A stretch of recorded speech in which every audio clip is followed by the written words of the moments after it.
الله وبركاته. اهلا بكم في حلقه جديده في كوره مع عماد. كوره مع عماد النهارده اكتشاف غريب. مين يصدق ان عقد قفشه في الاهلي 4 مليون لغايه دلوقتي ما تعدلش عقده. الراجل صاحب القضيه ممكن في 20 لغايه دلوقتي ما حدش جدد عقده، وهو شايف ناس بتيجي وناس بتروح، والاستاذ امام عاشور ب 15 وده هيجدد ب 14 وده هيجدد ب 13. الفترة اللي جاية وده خبر أكيد تعديل عقد محمد مجدي قفشه. فئة تانية، فئة أولى بقى 9، فئة تانية 9، فئة أولى 14. لا، من حقه دلوقتي. الراجل اللي بيتكلم ولما بينزل بيبقى مؤثر جدا جدا جدا. لكن هو عنده مشكلة إن هو ما بيلعبش أساسي. الراجل مش مقتنع بيه، مقتنع بمين؟ بإمام عاشور ومروان وأكرم توفيق. هي دي القصة بالظبط. يبقى تجديد وتعديل عقد محمد مجدي قفشه للفئة الأولى أو الثانية.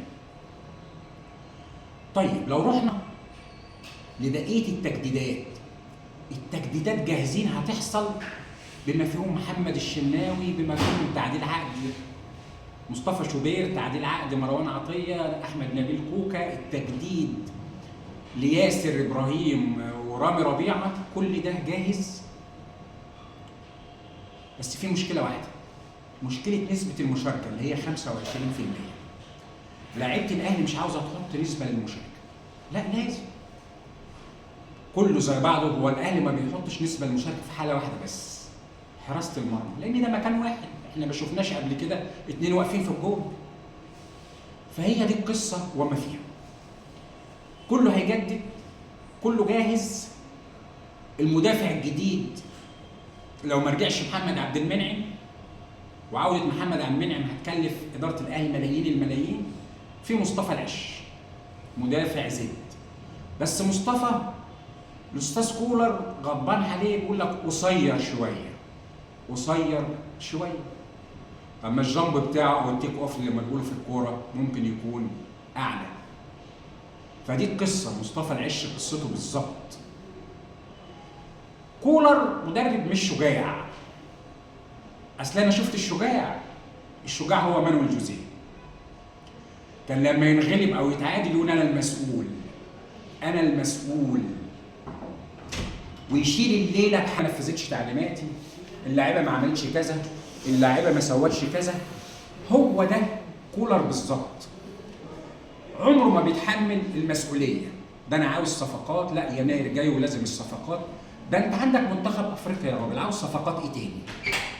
ده انت عايز منتخب افريقيا. بتجدد وتدعم نفسك من دلوقتي، ماشي، دعم نفسك ودلع نفسك على الاخر. التجديدات في الزمالك برضو على وشك. عمر جابر، عبد الله السعيد، المسلوسي، ناس كتير هتجدد في الزمالك. لكن لسه نسبة تجديد احمد مصطفى زيزو 88% زي ما قال احمد سليمان. 88% ما دخلوش زراعه او تجاره. احمد سليمان عضو مجلس اداره الزمالك. جمهور الزمالك مستني وهتف ضده. اللي هيمشي في داهيه يا بيه، قال على زيزو في داهيه يا بيه، يبقى جمهور الزمالك يهدي زيزو للاهلي. في داهيه يا بيه، اللي يجدد اهلا بيه، واللي هيمشي في داهيه يا بيه. شفتوا؟ الى هنا خلصت اخبارنا النهارده. السلام عليكم ورحمه الله وبركاته.